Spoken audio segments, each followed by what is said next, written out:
Hi friends, welcome on Yourpedia, and this video is related to the qualification background, eligibility criteria and syllabus of Central Pollution Control Board Scientist B post, जो अभी जिसका notification detail में आना है, लेकिन जिसकी advertisement आ चुकी है, जिसको हमने पिछले वीडियो में शेयर किया था. Now friends, this same Scientist B notification came in 2022 also. Exam 2023 में कंडक्ट हुआ था, लेकिन नोटिफिकेशन 22 में आई थी. तो मैं उसके रेफरेंस में आपके साथ डिस्कस करूंगा कि कैसा सेंट्रल पोल्यूशन कंट्रोल बोर्ड ने क्या पैटर्न रखा था. उससे पहले 2020 में एग्जाम हुआ था सेंट्रल पोल्यूशन कंट्रोल बोर्ड का. तो कुछ इनपुट्स हैं, कुछ आपके लिए इंपॉर्टेंट चीज़ें हैं जो मैं इस वीडियो में डिस्कस करूंगा.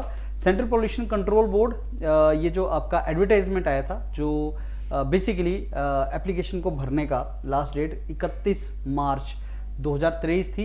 एग्जैक्टली 2 साल पीछे चले जाओ, सेम ये आपका सारे का सारा सेंट्रल पोल्यूशन कंट्रोल बोर्ड का पोजीशंस आया था. उस टाइम पे पोजीशंस, नंबर ऑफ सीट्स वगैरह उन्होंने ये सारे का सारा मेंशन किया था. तो नंबर ऑफ सीट्स आपकी उस टाइम पे ये थी अलग अलग 62 पोजीशन साइंटिस्ट बी की थी जो एडवर्टाइज हुई थी. इस बार जो 22 एडवर्टाइज हुई हैं. अब चलता हूँ मैं आपको इसकी क्वालिफिकेशन पहले बताता हूँ. इसकी क्वालिफिकेशन में क्या था. सो पेज नंबर 9 पे चलते हैं और वहाँ पे इसकी क्वालिफिकेशन बैकग्राउंड है जो रखा था पिछली बार. साइंटिस्ट बी, जिसकी आपके पास 22 पोजीशंस है इस बार भी साइंटिस्ट बी में, उसका इस बार इतनी पोजीशंस एडवर्टाइज हुई हैं. उसमें आप देखो 2 तरह से इन्होंने एलिजिबिलिटी किया था क्वालिफिकेशन के लिए. एक, अगर आपके पास ग्रेजुएशन है, बीई बीटेक है, किसमें, सिविल केमिकल एनवायरमेंटल इंजीनियरिंग में, तो आप एलिजिबल थे. या अगर आपके पास कंप्यूटर साइंस इंफॉर्मेशन टेक्नोलॉजी में थी तो आप एलिजिबल थे. अब साइंटिस्ट बी में भी इन्होंने जो रिक्वायरमेंट डाली थी वो एज पर उनकी साइंटिस्ट बी की जॉब वैकेंसी से रिलेटेड थी. तो सिविल केमिकल एनवायरमेंटल इंजीनियरिंग के ग्रेजुएट्स या कंप्यूटर साइंस इंफॉर्मेशन टेक्नोलॉजी के ग्रेजुएट्स इस particular job position, scientist B की जॉब पोजीशन के लिए एलिजिबल थे. और preference masters degree in environmental engineering या एनवायरमेंटल टेक्नोलॉजी वो प्रेफर्ड थी, कंपलसरी नहीं था. और जो साइंस बैकग्राउंड से लोग थे जिनके पास मास्टर्स था केमिस्ट्री में और साथ में उनके पास एनवायरमेंटल साइंस की रिक्वायरमेंट थी. एनवायरमेंटल साइंस का एक रिकॉग्नाइज्ड यूनिवर्सिटी से आपको एनवायरमेंटल साइंस की मास्टर्स रिक्वायर्ड थी. या अगर आपके पास मास्टर्स डिग्री इन केमिस्ट्री कोई भी ब्रांच या एनवायरमेंटल साइंस की मास्टर्स अगर आपके पास थी तो आप एलिजिबल थे.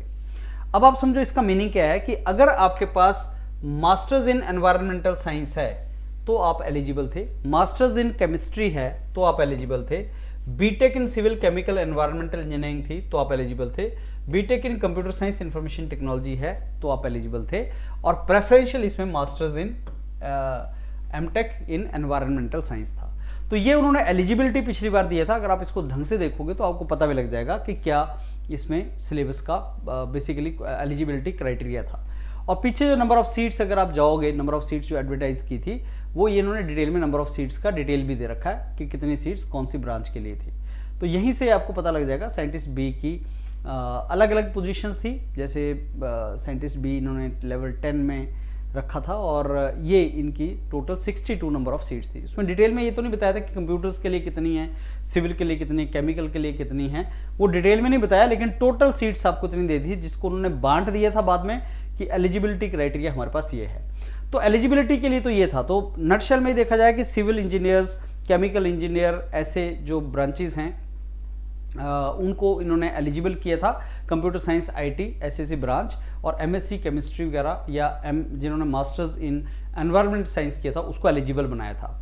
अब इसमें अगर मैं सिलेबस की बात करूं, पिछली बार सिलेबस क्या था, जो 2023 में एग्जाम हुआ था उसमें क्या सिलेबस पूछा गया था, और 2020 के कंपैरिजन में सिलेबस को इन्होंने चेंज किया था 2023 में. तो पिछली बार 2023 में सिविल इंजीनियर्स के लिए उन्होंने गेट सिविल इंजीनियरिंग का डाला था, केमिकल इंजीनियरिंग के लिए GATE chemical engineering, environmental engineering के लिए गेट एनवायरमेंटल इंजीनियरिंग डाल दिया था अगर आपका एनवायरमेंटल इंजीनियरिंग था, कंप्यूटर साइंस के लिए GATE computer science, information technology के लिए गेट इंफॉर्मेशन टेक्नोलॉजी और केमिस्ट्री एनवायरमेंटल साइंस. तो सिलेबस क्या था, एनवायरमेंटल साइंस सिलेबस था, एनवायरमेंटल इंजीनियरिंग सिलेबस था, केमिस्ट्री सिलेबस था, इंफॉर्मेशन टेक्नोलॉजी सिलेबस था, computer science and engineering syllabus था, civil engineering chemical engineering, GATE civil engineering, GATE chemical engineering, GATE environmental engineering, GATE computer science, GATE IT and मेरे को लगता है इन्होंने gate chemistry का syllabus यहाँ पे डाल दिया था जो एलिजिबिलिटी था 2023 में।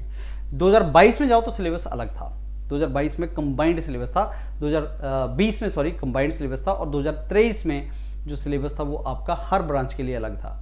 अब इस बार वापस आते हैं, इस बार कौन एलिजिबल होगा, तो मान के चलो सिविल इंजीनियर, केमिकल इंजीनियर, ये जो हमारी ब्रांचेस हैं, जो मेन ब्रांचेस, प्लस अगर आपने एनवायरमेंटल इंजीनियरिंग किया है, एनवायरमेंटल साइंस किया है, केमिस्ट्री बैकग्राउंड है, तो आपकी एलिजिबिलिटी बनती है।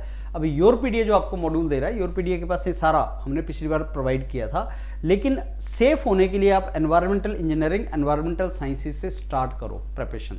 इन द मेन टाइम आपका सिलेबस आ जाएगा, तब तक आप एनवायरमेंटल इंजीनियरिंग, एनवायरमेंटल साइंसेज की अगर आप प्रिपरेशन करेंगे तो आपको उसमें एक लेवल तक बेनिफिट हो जाएगा कि आपकी प्रिपरेशन होती रहेगी। तो accordingly you are to prepare friends.